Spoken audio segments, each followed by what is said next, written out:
Assalamualaikum warahmatullahi wabarakatuh. Kami dari kelompok 12 akan menyampaikan materi mengenai BPJS atau Badan Penyelenggara Jaminan Sosial. Sebelumnya perkenalkan, nama saya Diah Rukmahandayani, NIM 03. Kemudian ada teman saya Anjar Raihan Putra Nugraha, NIM 10. Kemudian ada M. Afif Muftiadin, NIM 44. Dan yang terakhir ada Ika Marlinda Damayanti, NIM 47.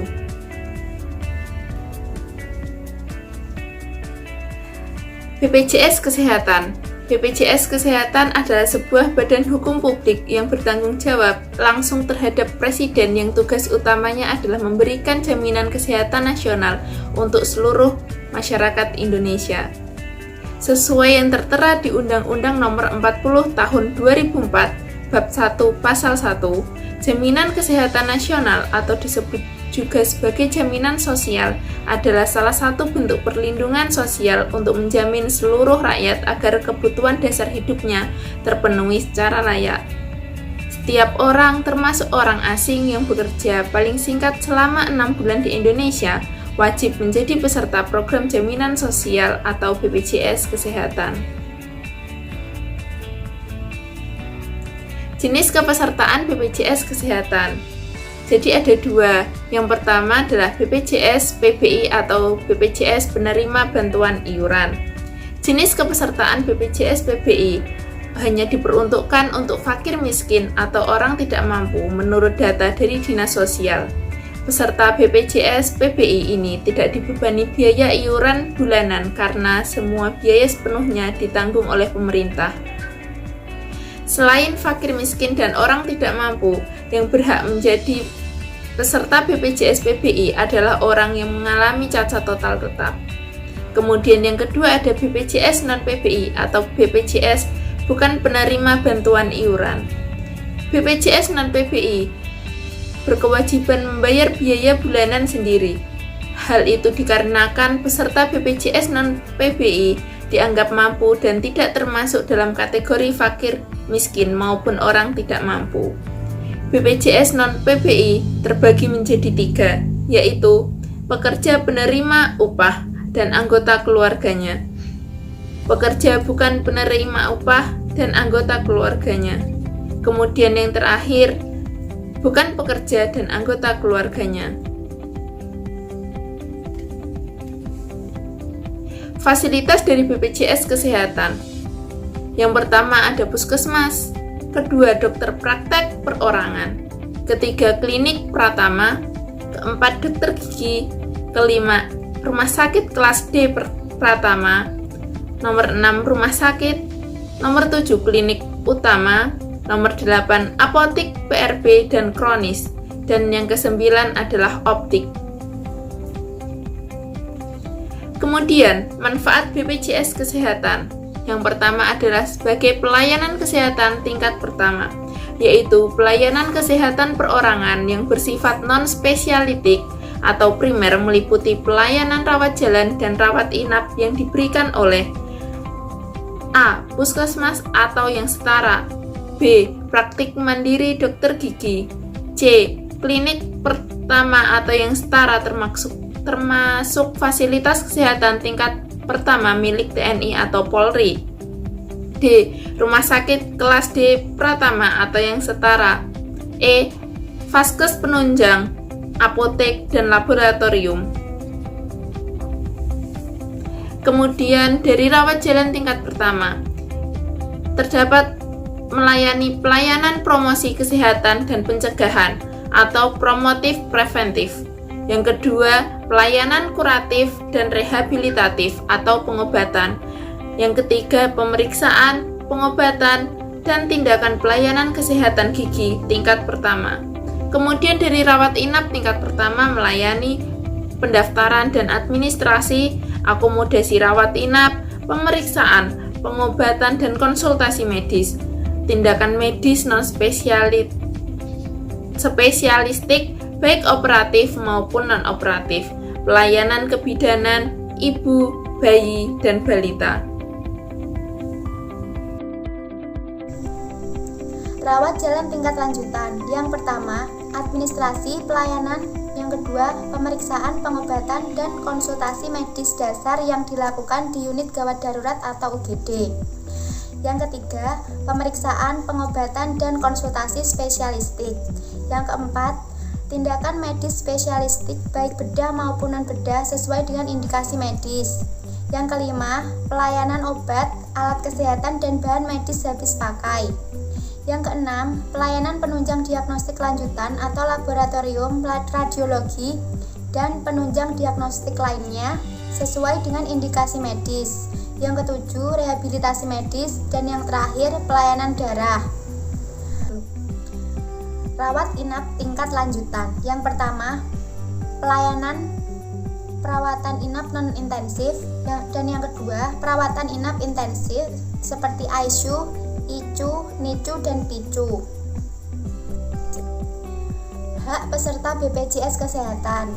Yang pertama, mendapatkan kartu peserta sebagai identitas peserta untuk memperoleh pelayanan kesehatan.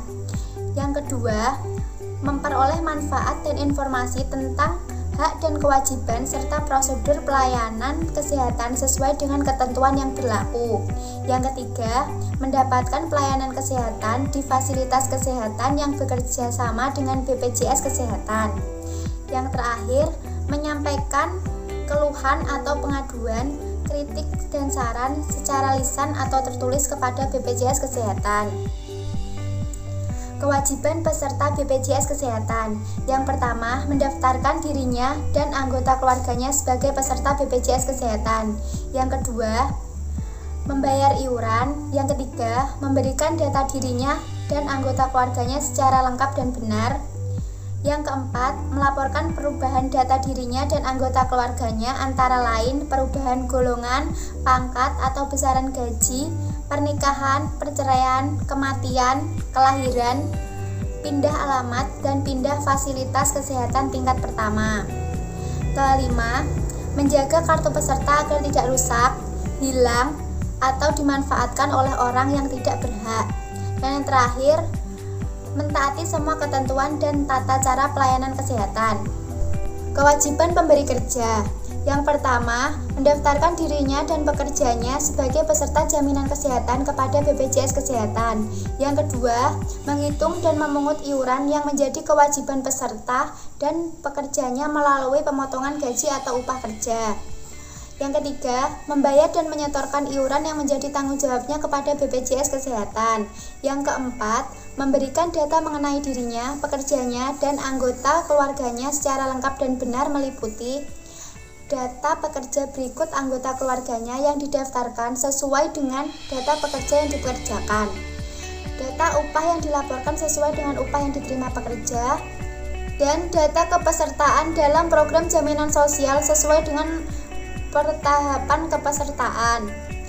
Yang kelima, perubahan data badan usaha atau badan hukum meliputi alamat perusahaan, kepengurusan perusahaan, jenis badan usaha, jumlah pekerja dan keluarganya,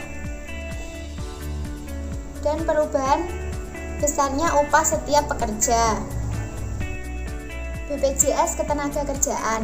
BPJS Ketenagakerjaan memiliki berbagai program dan manfaat yang langsung dapat dinikmati oleh pekerja dan keluarganya. Tidak hanya itu, program BPJS Ketenagakerjaan yang dirancang pemerintah juga memberikan manfaat bagi peningkatan pertumbuhan ekonomi negara dan kesejahteraan masyarakat Indonesia.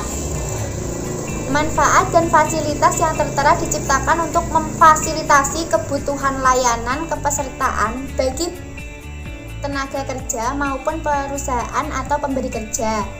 Dalam mendaftarkan perseorangan atau sekelompok peserta, BPJS Ketenagakerjaan memberikan layanan bagi masing-masing kategori. Baik, selanjutnya dari jenis kepesertaan BPJS Ketenagakerjaan. Yang pertama, ada pekerja dari penerima upah. Nah, pekerja penerima upah sendiri ini adalah setiap orang yang bekerja dengan menerima gaji atau upah dari pemberi kerjanya itu sendiri. Nah, dari bagian ini meliputi pekerja dari sektor formal dan juga non-formal, seperti PNS, TNI atau Polri, karyawan BUMN atau BUMD, karyawan swasta, dan lainnya. Kemudian yang kedua, ada pekerja bukan penerima upah, di mana pekerja bukan penerima upah ini adalah orang yang bekerja dan memperoleh penghasilan secara mandiri.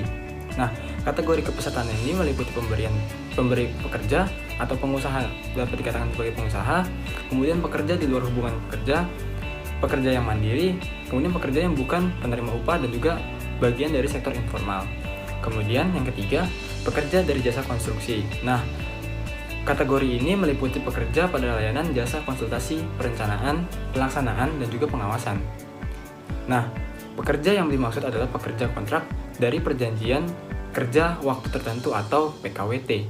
Nah, terus juga kemudian pekerja harian lepas dan juga pekerja borongan yang terlibat dalam proyek APBN atau APBD atas dana internasional, swasta, perorangan, maupun yang lainnya.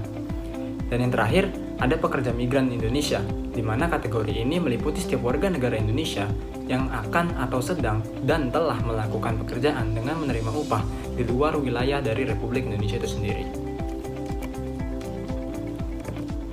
Selanjutnya, program BPJS Ketenagakerjaan. Itu yang pertama ada jaminan kecelakaan kerja, di mana jaminan ini melindungi dari risiko kecelakaan kerja mulai dari perjalanan pergi, pulang, dan sampai di tempat kerja, dan juga melayani mengenai perjalanan dinas.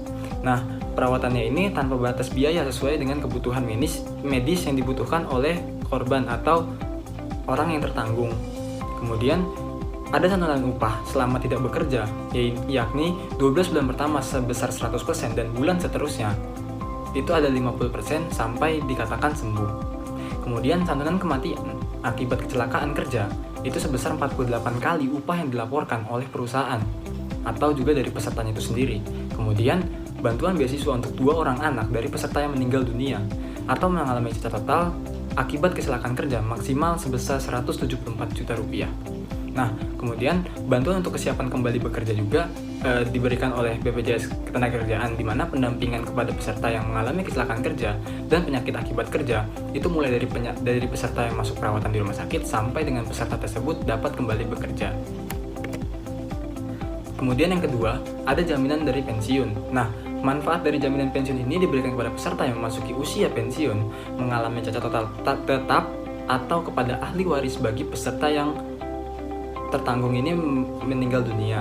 Nah, dari jaminan pensiun ini ada beberapa manfaat, di mana yang pertama ada manfaat pensiun hari tua, kemudian ada manfaat pensiun cacat, kemudian ada manfaat pensiun anak, manfaat pensiun orang tua, dan juga manfaat lump sum. Nah, kemudian ada juga formula manfaat pensiun dari yaitu 1% dikali masa iuran dibagi 12 dikali rata-rata upah tahunan tertimbang selama masa iuran dibagi 12. Selanjutnya ada pembayaran dengan manfaat pensiun yang dibayarkan untuk pertama kali setelah dokumen pendukung secara lengkap, dan pembayaran manfaat pensiun di bulan berikutnya setiap tanggal 1 bulan berjalan. Dan apabila pada tanggal 1 jatuh pada hari libur, pembayaran dilaksanakan pada hari kerja berikutnya. Dengan kata lain, apabila tanggal 1 jatuh pada hari libur, bisa dilakukan pada tanggal 2 atau 3, di mana misalkan tanggal 1 adalah hari Sabtu, maka tanggal 2 adalah Minggu, dan berarti pembayaran akan bisa dilakukan pada tanggal 3, yaitu di hari Senin. Kemudian, dalam hal ini, peserta telah memasuki usia pensiun, tetapi yang bersangkutan dipekerjakan. Peserta dapat memilih untuk menerima manfaat pensiun pada saat mencapai usia pensiun atau pada saat dia sudah berhenti kerja dengan ketentuan paling lama 3 tahun setelah usia pensiunnya. Selanjutnya, penerima manfaat pensiun ini adalah peserta atau ahli waris yang berhak menerima manfaat dari pensiun. Manfaat pensiun yang diberikan oleh jaminan pensiun dari BPJS Ketenagakerjaan ini. Selanjutnya ada jaminan kematian. Nah, dari jaminan kematian ini ada santunan yang diberikan sebesar 20 juta rupiah, kemudian ada santunan berkala selama 24 bulan sebesar 12 juta rupiah, dan juga ada biaya pemakaman sebesar 10 juta rupiah. Jadi, total manfaat keseluruhan dari manfaat jaminan kematian yang diberikan oleh BPJS Ketenagakerjaan ini sebesar 42 juta rupiah. Kemudian ada santunan beasiswa dari jaminan kematian ini juga, di mana yang pertamanya diberikan kepada anak dari peserta yang meninggal dunia bukan akibat dari kecelakaan kerja dan telah memiliki masa iuran paling singkat 3 tahun. Kemudian yang kedua diberikan untuk 2 orang anak peserta. Ketiga diberikan berkala setiap tahun sesuai dengan tingkat pendidikan dari anak peserta tertanggung. Kemudian yang keempat, ada besaran manfaat dari beasiswa jaminan kematian ini sesuai dengan tingkat pendidikan, di mana jika anak ini ada di derajat TK sampai dengan SD atau sederajat, itu Rp1.500.000 per orang dan per tahun, maksimal selama 8 tahun.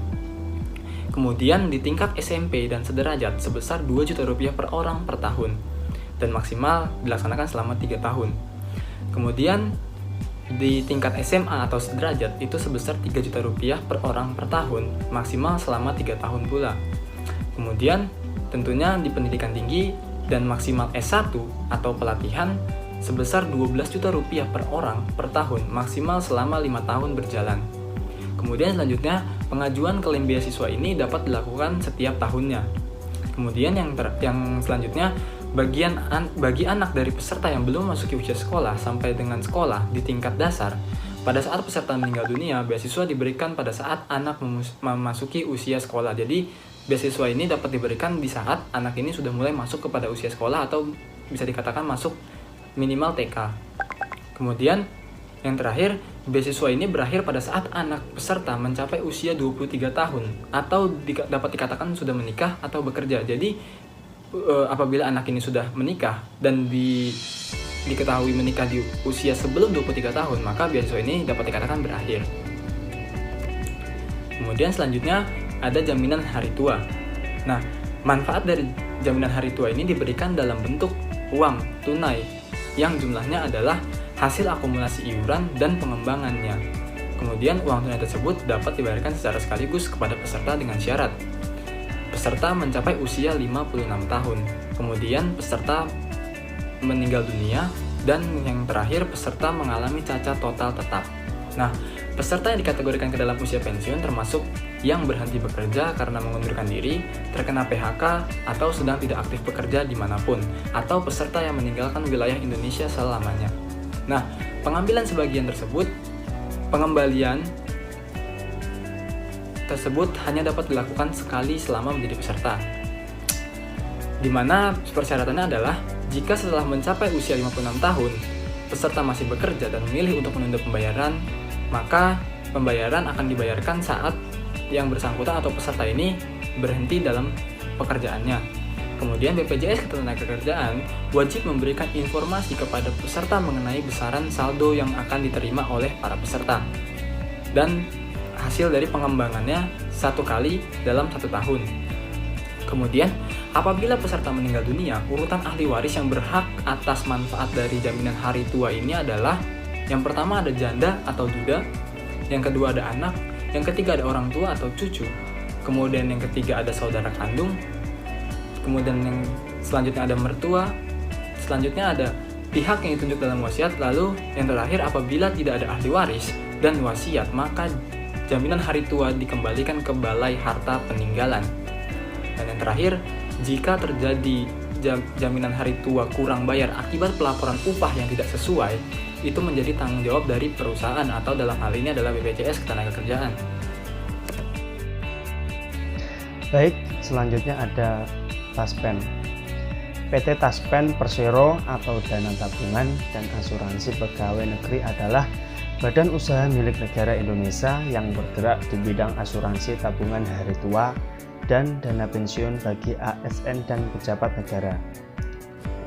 Layanan untuk ASN. Taspen sebagai penyelenggara jaminan sosial aparatur sipil negara ASN dan pejabat negara, yaitu yang pertama ada program tabungan hari tua atau THT, kemudian ada program pensiun, kemudian ada juga program jaminan kecelakaan kerja, yang terakhir program jaminan kematian. Oke, selanjutnya ada program tabungan hari tua. Program tabungan hari tua atau THT adalah program asuransi yang terdiri dari asuransi dwiguna yang dikaitkan dengan usaha pensiun ditambah dengan asuransi kematian. Kepesertaan yang pertama PNS, yang kedua pejabat negara, dan yang ketiga hakim. Dan iuran sama dengan 3,25% dikalikan penghasilan sebulan gaji pokok plus tunjangan keluarga. Oke, kemudian ada program pensiun. Program pensiun, program yang memberikan penghasilan kepada penerima pensiun setiap bulan sebagai jaminan hari tua dan penghargaan atas jasa-jasa pegawai negeri selama bertahun-tahun bekerja dalam dinas pemerintah. Kepesertaan. Nah, ini terdapat beberapa kepesertaan. Yang pertama, pegawai negeri sipil pusat, dan yang kedua ada pegawai negeri daerah otonom, dan yang ketiga pejabat negara, yang keempat ada hakim, yang kelima penerima tunjangan perintis kemerdekaan, yang keenam ada penerima pensiun anggota ABRI yang diberhentikan dengan hak pensiun sebelum April 1989. Kemudian ada yang ketujuh penerima tunjangan veteran dan dana kehormatan. Yang kedelapan penerima pensiun ex-PNS Departemen Perhubungan pada PT Kereta Api Indonesia Persero. Kemudian yang kesembilan ada penerima pensiun pegawai negeri sipil X Perusahaan Jawatan Pegadaian Departemen Keuangan. Oke, kemudian ada program jaminan kecelakaan kerja. Sesuai dengan peraturan pemerintah nomor 70 tahun 2015 yang telah diubah dengan PP nomor 66 tahun 2017 tentang perubahan atas peraturan pemerintah nomor 70 tahun 2015.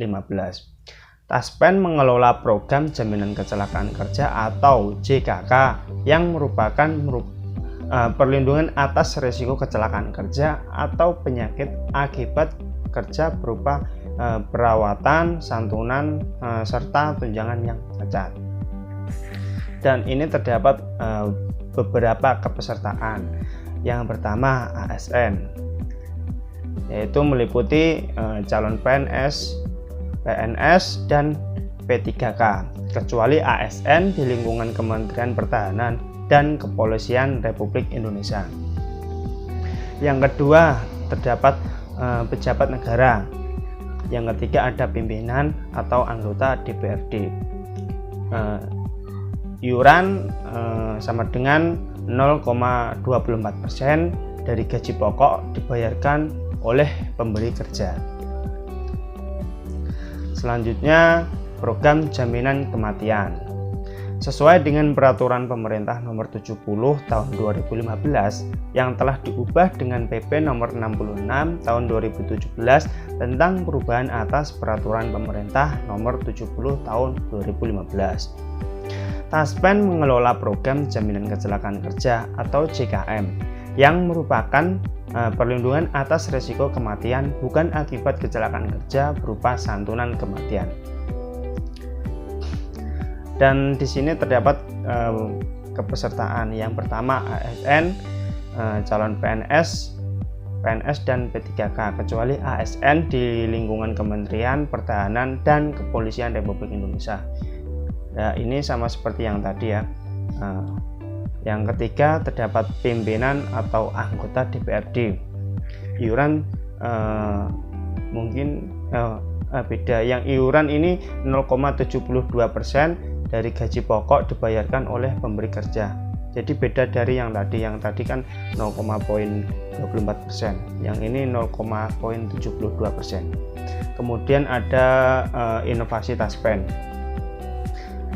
Inovasi Taspen terdapat beberapa, yaitu yang pertama layanan klaim 1 jam, yang kedua kirim otomatis, yang ketiga aplikasi SIM gaji, yang keempat mobil Taspen, yang kelima mitra layanan Taspen, dan yang keenam Taspen Smart Card. Oke, terima kasih. Apakah ada yang ingin ditanyakan? Silahkan tulis pertanyaan kalian di kolom komentar. Terima kasih.